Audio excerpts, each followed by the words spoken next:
What would I do without these guys in my life? Good morning to you, and 64, and you, and we, and you.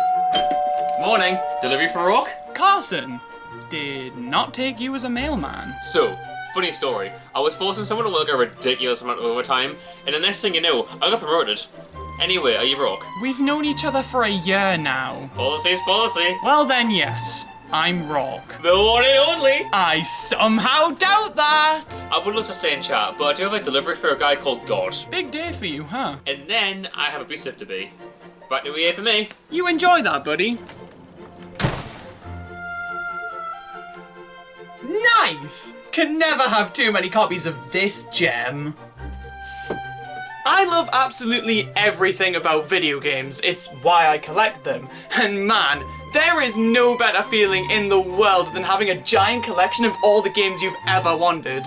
Like We Play Motion and the rest of them. I absolutely adore these things. I love collecting them, playing them, displaying them, burning them. I always make sure to cover all bases. Gaming is my hobby, my world, my one true love. And without it, I'd feel incomplete. I mean, look at these things! How can anybody possibly not love them? Sure, I may not know the first thing about politics, taxes, or mortgages, but at least I have Rhythm Paradise. And while I love normal-sized controllers as much as the next guy, sometimes I like to sit back and take the time to truly appreciate Nintendo's latest and greatest. Because the Nintendo Switch might be the best console mankind has ever crafted. It has the games, it has the compelling hardware, it has the sex appeal, all wrapped up into one bundle of joy that's capable of playing 1-2 Switch. How could you dare to not love this thing? This thing graced our lives in March of 2017, and we've been gifted pure bliss in the few years in between. All the things that this bad boy can do are so damn unique, and if you disagree, get over in the corner, you freak. You play in dock mode and the Pro Controller feels so damn nice, and then in handheld, oh my god, these buttons were made for mice. The graphics are greater than any handheld device. They aren't the greatest, but do I care? I bought Pikmin 3 twice. The funky ass Joy-Con come with colors galore. I've got enough, but I can't help it, I just keep buying more. But if the hardware ain't enough to bring a tear to your eye, then let's look at the games, there's loads of great ones to buy. And if there's anything that gets me screaming, hey yo, what's up? It's the fact that on this awesome console, we're switching it up. Now I know, not all of the Switch's games are winners, but we got WarioWare Get It Together, don't be greedy. All the big boys in Nintendo's lineup gave it a go, and I mean, look at these things, there is just no way they could blow. From Super Smash Bros. Ultimate to Breath of the Wild, Splatoon 2 and Pokemon Snap make me feel like a child. Some of their smaller series that were dormant rose from the dead. After 19 goddamn years, we finally got Metroid Dread. We got Pikmin and Advance Wars, we got WarioWare. And we also got Fire Emblem, but I really don't care. But if there's one game on this console that stands above the rest, it's Super Mario Odyssey. This game is the best. With its kingdoms and with Cappy, it's a breath of fresh air. Mario's moveset is amazing, you can get anywhere. And if there's one main thing about this game that keeps popping up, what makes it so damn brilliant is that we're switching it up. Now I won't lie, I'm a platforming guy, and the pile of Switch games in this genre reaches the sky. Each and every one of them is the best sex that I've had. With their charm and their ambition, how could any be bad? But I think I've made my point now, so I guess I'll shut up. The main reason I love this thing so much is we're switching it up.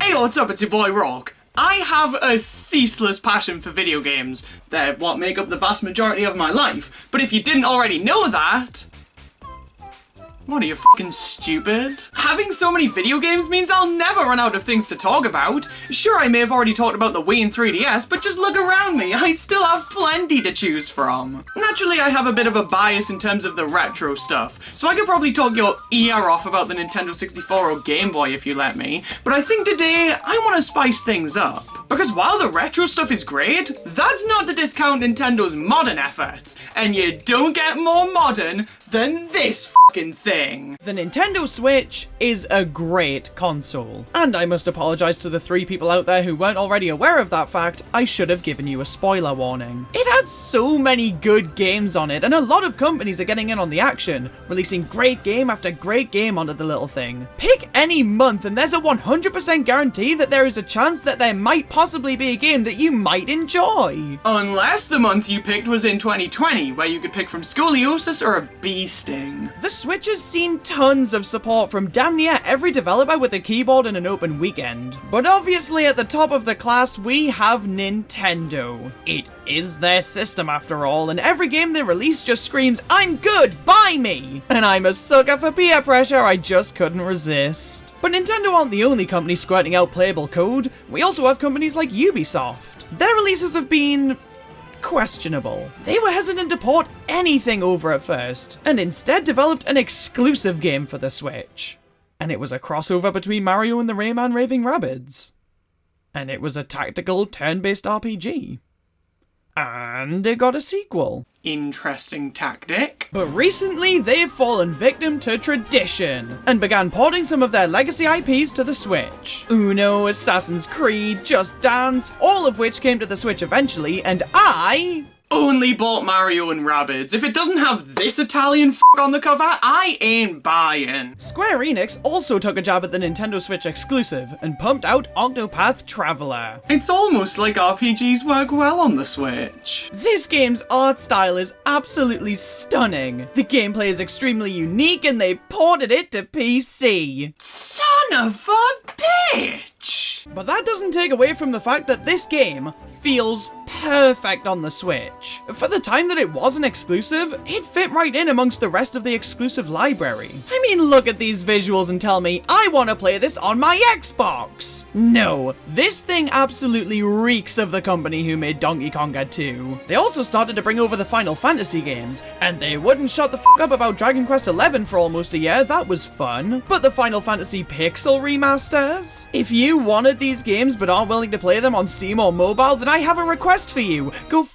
yourself. Taking a quick glance at Nintendo's first-party lineup, we can get a pretty good idea of the games they'd like to release on the platform. Bethesda took a look at this and said, no, that's not right. The Switch needs testosterone. Potentially the most impressive third-party games on the console. Doom 2016 and Wolfenstein 2. Fast-paced, first-person shooty bang-bang games with a whole bunch of fancy shit going on. It's honestly so impressive that these current-gen games are running on this dinky little console with its tic-tac buttons in place of a D-pad. Nintendo, you swine! And none of this would have been possible without the wizards over at Panic Button. They've ported a good number of third-party games over, such as Rocket League, which honestly fits better on a Nintendo platform than any other platform in my opinion. However, most of these games released on the Switch years after they released on the other platforms. Where are the games that released on the Switch at the same time as the others? Well, for those, we have to look to the graveyard.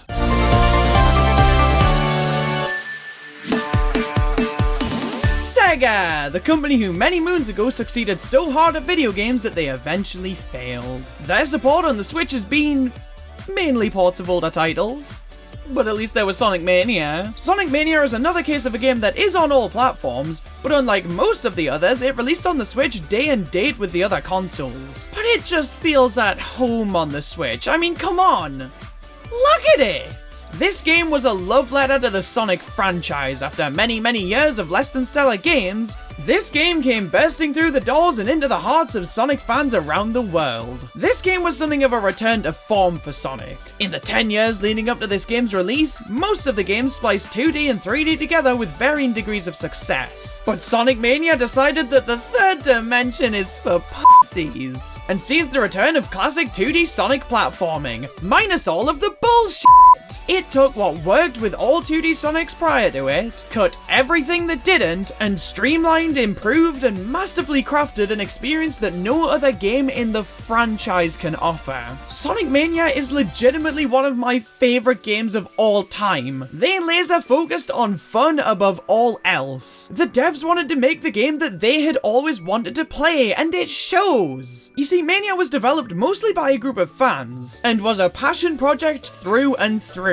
And that's no more obvious than in the opening. This thing is a masterpiece! It's quite weird to me that no other original Sonic title has been released on the Switch though. I mean, sure, Sega has been re-releasing all of the old games on the eShop, but that's about it. Other than Sonic Mania, there haven't been any mainline titles until Sonic Frontiers. And oh hey, the timeline's collapsing. Neat shit.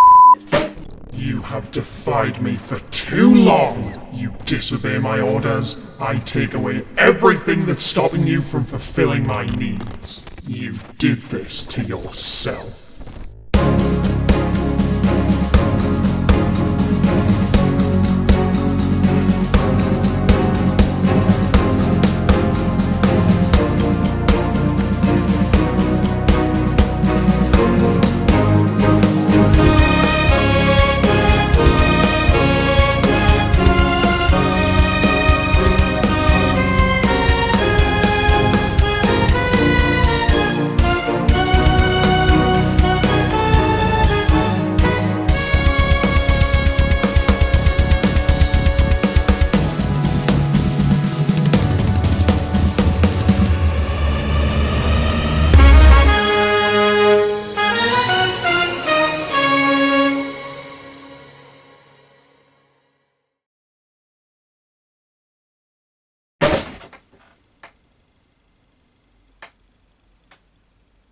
Huh.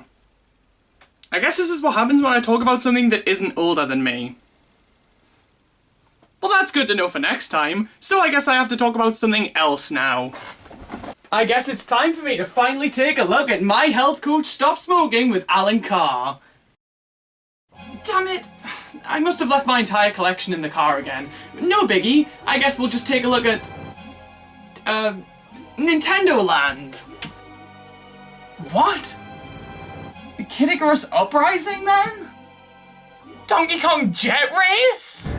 Mario Party 2, Donkey Kong Country, Metroid Fusion, Boo-Rai Fighter! All of my games are gone.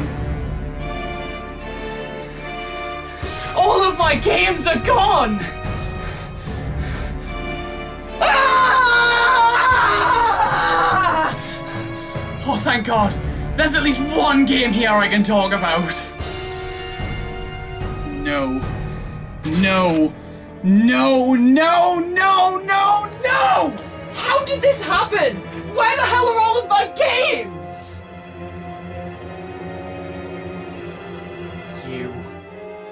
You did this, didn't you? You son of a bitch, I want answers! What the f*** did you do with my games? You will suffer the same fate as Sticker Star, that's a goddamn promise! You sadistic bastard, let me go!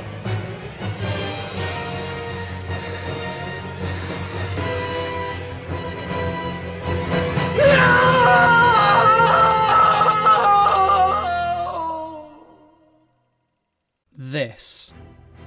This is what started it all.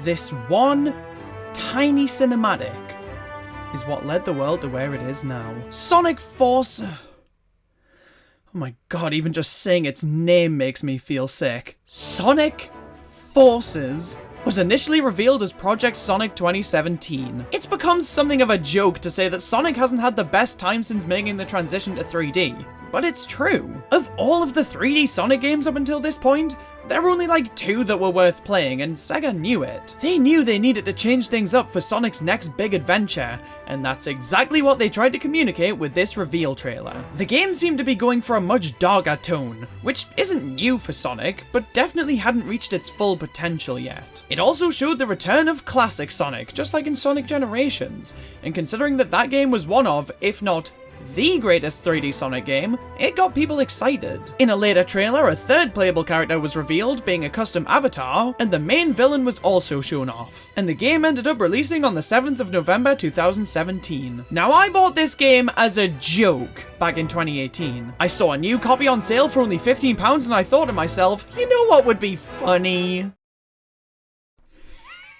I had absolutely zero expectations for this game going in. If anything, I'd heard that this game was pretty meh, so I was expecting to be underwhelmed. And yet, despite this, despite how little I tried to care, despite not having my hopes up in the slightest, this still ended up being one of the worst games I had ever played. But who knows? Maybe I was being too harsh. Maybe I wasn't being fair in my judgment. Maybe being forced to play this game against my will help me to see that there was actually a decent game under there all along. Well, lucky me. I haven't touched this game at all since my initial playthrough, nor have I had any desire to do so. But I suppose deep down I always knew I couldn't escape it forever. There's no use in fighting it anymore. Let's do this! Sonic Forces opens up exactly like any other Sonic game, with Dr. Eggman pissing the bed. He bitches and moans about how much he hates Sonic, boo-hoo, and then he reveals some sort of new invention with the power to conquer the world. Look, I gotta ask, what motivates this man? Well, no time to ponder that because we cut immediately into gameplay and we find ourselves in Green Hill Zone. Yup, this sure is a Sonic game. I'll get into my opinions of the moment-to-moment gameplay in due time, but for now I just have to ask, why are there wisps in this game? I thought the whole point of Sonic Colors ending was that these guys were returning to their own planet. And sure, they made a brief appearance in Sonic Generations, but the whole plot of that game revolves around the space-time continuum getting fucked all the way up. Sound familiar? It made sense for them to be there, but here? I don't know, they just are. Stop bitching about it.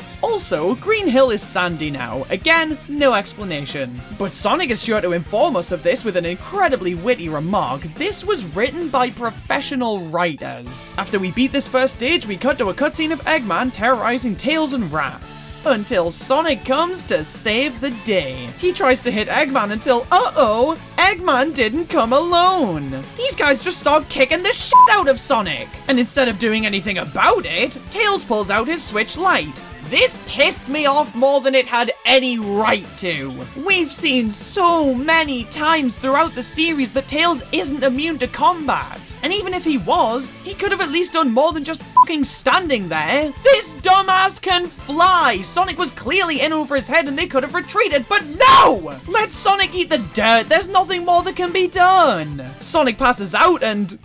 what? The game wants us to think that this was enough to kill Sonic. Bullshit it was! This is the same guy who landed face first on the surface of a planet after falling from space. And you think a couple of kicks into concrete is enough to finish him off? But regardless of that, Eggman has supposedly conquered the planet with Sonic no longer around. And his friends have formed a resistance, good for them. They have a new recruit joining their alliance. And this is where we get introduced to our own custom avatar. Now, to the game's credit, there are a decent amount of options here. But I'll be honest, I didn't really care. So I tried to make him look as piss dumb as I possibly could. And I used piss very literally. Look at this guy. He joins the resistance and we're introduced to a world map. Before heading into our next objective, Knuckles decides to tell us that Sonic is actually alive. Oh, come the fuck on! Look, I know not many people would have legitimately believed Sonic was dead, but if that's what the game was going for, wouldn't it have been so much more effective to build some kind of suspense? Wouldn't it have been better to reveal this organically? Maybe play a cutscene from within Eggman's base that builds up to Sonic actually being alive? But no, Knuckles just had to tell us, oh, Sonic's alive! Come on, man, that breaks storytelling 101, show don't tell! Ugh. Anyway, we play a level as our avatar, who Knuckles and the gang affectionately refer to as the Rookie, which I'll do as well because Stingy Piss Rabbit McGee doesn't roll off the tongue as well. Oh, thank God. Another cutscene plays and Chaos attempts to attack Tails. But before he can, oh, for the love of Christ! Why? Why is Classic Sonic here? Once again, Sonic Generations ending saw this guy heading back to his own dimension. That was the whole point. For what reason does he need to be here? Not even the characters in the game can explain it. Why was this a necessary addition? Oh, wait. I know why it was necessary, because Sonic Mania came out a few months before this game, and Forces just had to find a way to tie into that game, didn't it? Didn't it? Look, I know he was in the original trailer, but the fact of the matter is, this feels so forced. It almost feels like the developers weren't confident that they could create a compelling story from the idea they had for it. And they'd be right, so they decided, it, throw classic Sonic in there. People loved him in Generations. And be sure to throw in some references to Sonic Mania, because God forbid this game stood on its own 2 feet. Ugh. We play a couple of more levels and we finally get to see Sonic. And considering the game made damn sure to beat us over the head with the fact that Sonic was tortured for 6 months, this spiky little f***er seems to be taking it pretty damn well. Sonic is set free, we fight Zavok in a sequence that feels horrible to play, and we finally get to control all 3 playable characters. So let's talk about the gameplay. Because if I can't be happy, then I might as well be pissed. Each of these characters play pretty differently, and they each have their own gimmicks to help them stand out from one another, which I appreciate. But they somehow managed to make all 3 of them an absolute atrocity to play as. Let's start off pretty generally here. The physics in this game are awful.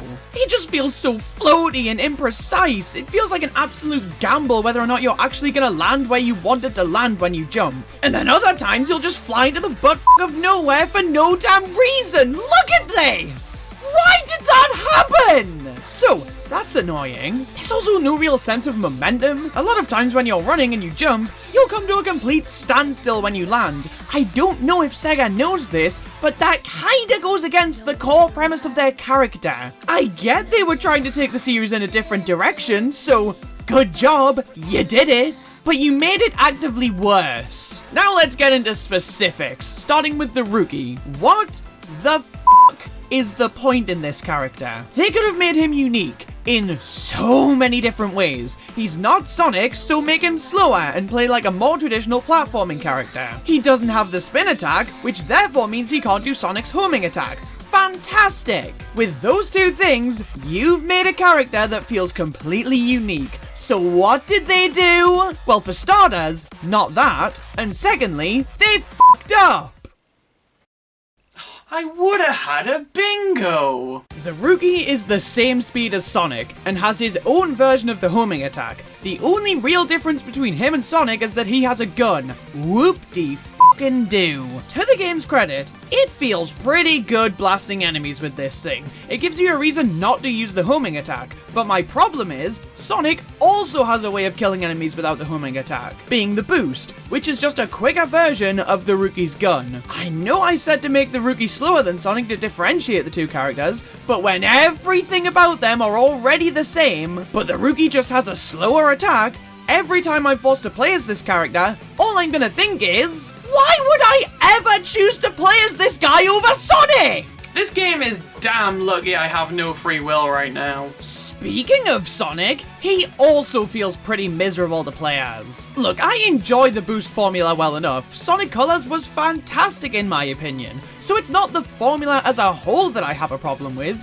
it's this game's execution of the formula. The 3D sections, they feel fine.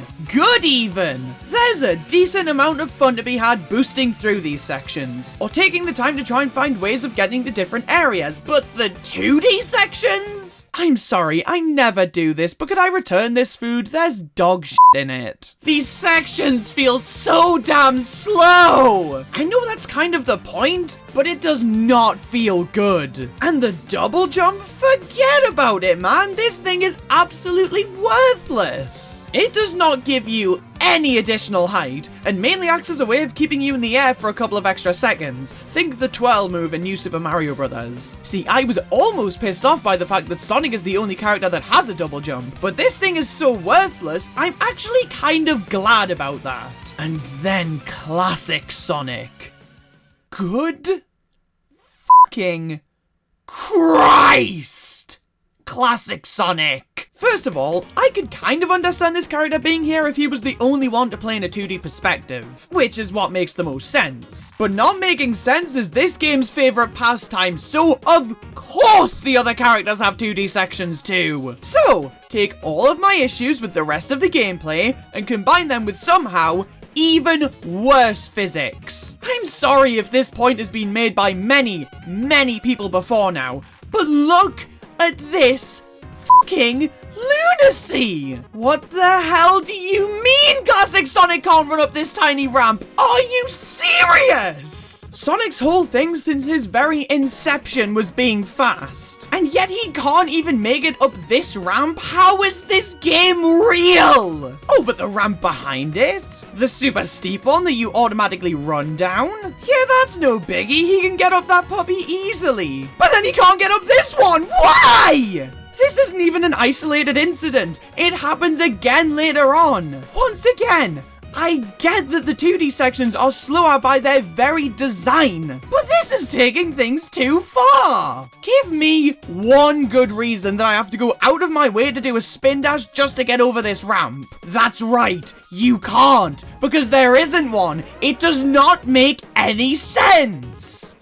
Look, if you make the effort to not be super critical about the gameplay, and if you just kind of shut off your brain, you can have a decently fun time with this game, which is something that games like Paper Mario Sticker Star definitely cannot say. But when I'm playing a game, I kind of expect more than to not be actively pissed off the whole time. So while this is far from the worst controlling game I've ever played, I will forever argue that it is not good, nor is it enjoyable most of the time. The game is at its best when you don't really think about what you're doing or why you're doing it. You just let the levels take you wherever your feet land. Speaking of things being better when you don't really think about them, the story. Apparently Sega had that mentality with the writing process. The story here. It's just so... Ugh. There's nothing interesting that happens. The one part that could have been interesting, being the death of Sonic, did not live up to its potential. The rest of the story just feels like it rips elements from Mania and combines them with this breathing pile of angst. And the result is so difficult to care about. And the dialogue between the characters, it just feels so lazy. None of it feels natural at all. I get that it's a game about anthropomorphized rodents, but they could have at least tried to make the story feel somewhat compelling. The cutscenes are animated well enough, I guess. They're mostly in engine, and they're about as good as in-engine cutscenes can get. But they have this really weird thing where they're just desperate to be over and done with. Preaching to the fucking choir! The dialogue will finish, and less than a second later, the screen has faded to black.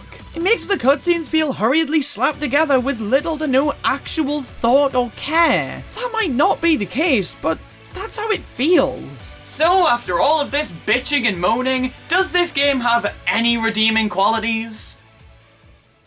Look at who you're asking! The game offers missions, which is a fun idea. Having a little checklist to complete is always a good time, but much like with the rest of this game, I kinda hate the execution of them. Each of the missions that you complete unlock a bunch of rewards for you, which sounds like a good incentive to complete them, but all of the rewards are for customizing your avatar, and I don't give a fuck about how this character looks. In fact, I made him look as dumb as possible on purpose. Who would trust someone with an emerald t-shirt and blue shoes? And the missions themselves are so basic. They can literally be as simple as beat a level, and they really don't get more complicated than that. That's fine in its own way, but when the missions are that basic, don't give me 14 different rewards for completing each of them! This turns missions from something that could have been pretty fun into something I genuinely could not care less about. You end up just getting spammed with rewards for doing the most simple, uninteresting things, and it gets exhausting. Okay, so, complaints aside, let's try and finish this game up. The sooner I do that, the sooner I can be happy again. So, we keep going through these levels, switching between Sonic, Classic Sonic, and the Rookie at fairly consistent intervals. The overarching goal is to figure out the source of Eggman and Infinite's power, Infinite being the guy who beats Sonic to death. Throughout a lot of the levels, the rest of the Resistance are usually doing the bulk of the work in the background, while we're mostly acting as a distraction and dealing with boss fights. I think I'd prefer it if we were more actively involved with everything going on, but this is serviceable. We play through 30 levels that are anywhere between 1 and 5 minutes in length, and then... All that I see now is not the same. That's it? I mean, I'm happy it's over, but really? That's it? This game ends out of what feels like nowhere. I barely even played it for 3 hours and yet it's already over? I have no problem with games being shorter. In fact, I prefer shorter games to some extent. But nothing f***ing happened in this game! And the final act is stretched out for so long! The game feels like it was trying to be over and done with by level 25. And they just kept on going just for the sake of keeping it going. Now, in this game's very slight defense, there are some extra things that we can do to beef out the game time. There are these bonus stages that we can play. No. And there's the free episode Shadow DLC. No. Neither of these are enticing. The game's over with. Who cares? I just want to go back to playing Animal Crossing. The final act of the game just feels so wasted. There are some legitimately cool things that are there in concept, but to loop back around to my main complaint with every other aspect of the game, the execution of it is terrible. The biggest example of them all is null space. The game spends a decent amount of the final act building it up as some inescapable void of pure nothingness, and eventually, Sonic gets himself stuck in there, along with the rookie. At face value, this sounds like it could be a really cool way to build into the final boss. It could be a really action-heavy, intense finale. So what actually happens in null space? A double boost. A quick time event that we don't even have to fucking do anything for! We're in null space for all of 5 seconds. You don't even have to touch the controller while you're there, and then all of a sudden, hey fuckheads, we're back! And we're gonna continue like nothing even happened. So what was the point in doing that in the first place? Null space didn't play any sort of role in the plot here, and we just keep marching on until the final boss. And the final boss is the exact same fucking thing as Sonic Color's final boss! They couldn't even be bothered to make something new!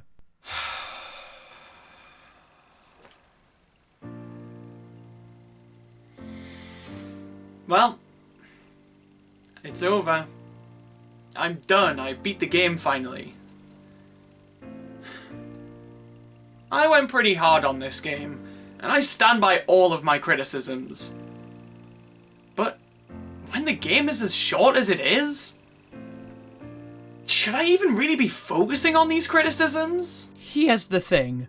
I can admit that at a base level, I had an alright time with Sonic Forces. The gameplay was fine, the level design was fine, the story was fine. I would definitely not call it a good game, but I don't know that it's fair to call it bad either. If I was investing 15 to 20 hours of my life into this thing, then yeah, I'd still have all of the same complaints and I'd have to suffer through them for so much longer. That would make the game feel like an unending slog of misery.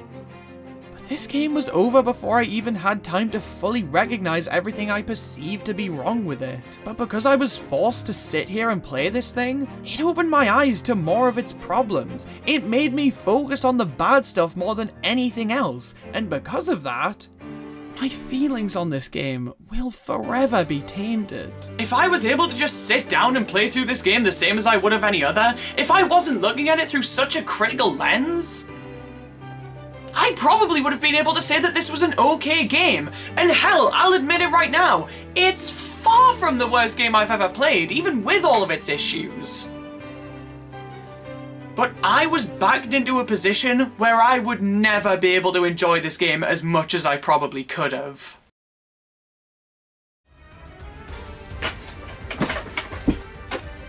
Oh, how I've missed you!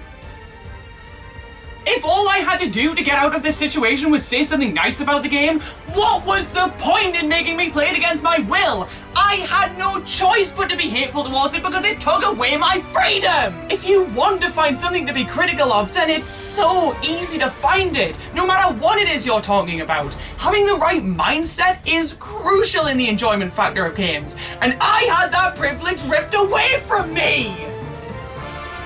Me hating this game is your fault! You did this to me!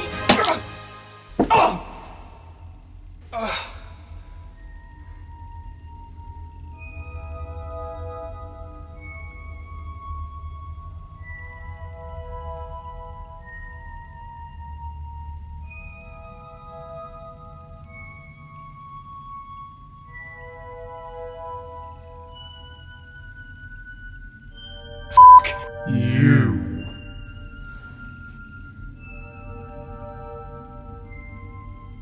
Me? You son of a bitch. How dare you disobey me? How did you do it? That is disturbingly vague. How did you manage to defy an order from the most powerful being in existence? I don't even know what I did to defy you. How am I supposed to tell you how I did it? It's pretty simple. You broke the very fabric of our timeline, and it caused your physical form to simply no longer exist. It was pretty impressive, honestly, and it definitely caught my attention. After you begged for your puny mortal form to return, I knew I had to bargain with you, lest we should see this happen more often. In exchange for your human body, you owed me. You owed me big time. You were to play Sonic Forces until you enjoyed it, and when you finally came around, not only would your timeline-breaking powers be put to an end, but you'd also finally have an opinion that didn't piss me off. And against all odds, you managed to blow off playing the game, and over time, the less you did, the more you would break the timeline. I don't know if you did it on purpose, but either way, you had to be stopped. Eventually, I managed to force you to play the game, and even when it stared you in the face, even when you knew that the rest of your futile existence could be spent staring at the thing that saved your life, you still found a way to despise this game. And now you're here, staring God in the face, and you dare to ask him what you did wrong? Wait, but most, if not all of those timeline breakdowns, they weren't my fault, and most of them weren't even Sonic Forces related.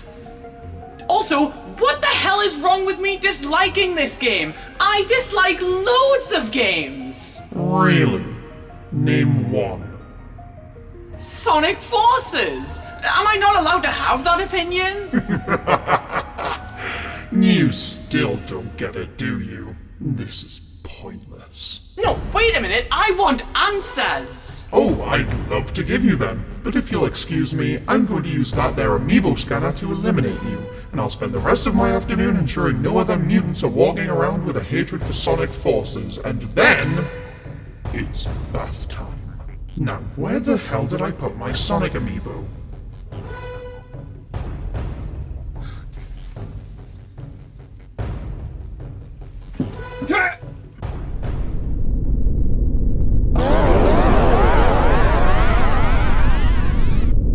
What did you do?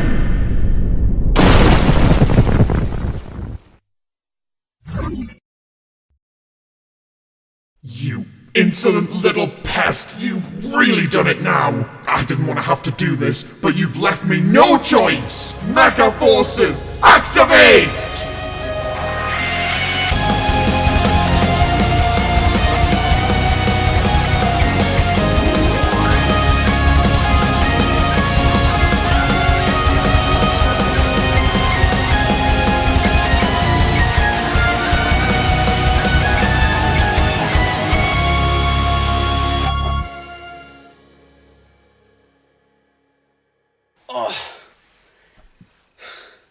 You fool. Can it be my turn to talk? Your mouth words are starting to hurt my ear canals.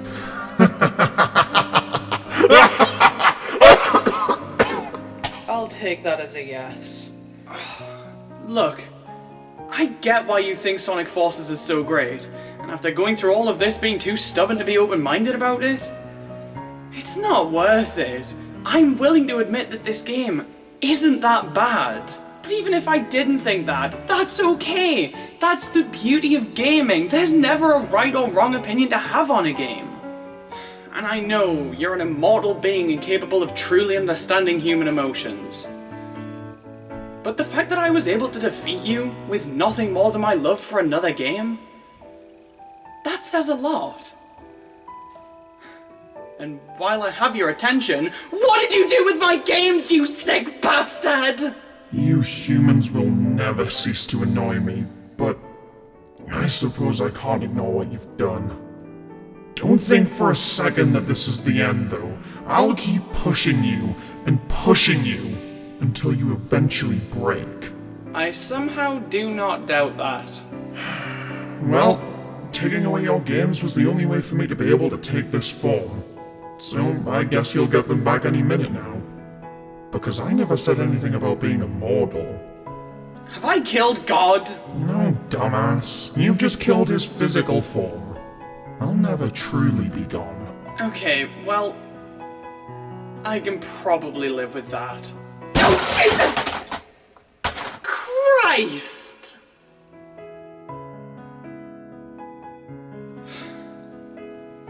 I've been through a lot today. But if going through it all meant that I could appreciate the things I love the most even more, then I'd willingly go through all of it again.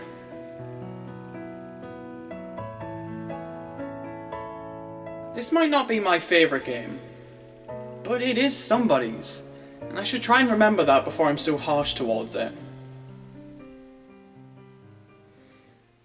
It's time to go home.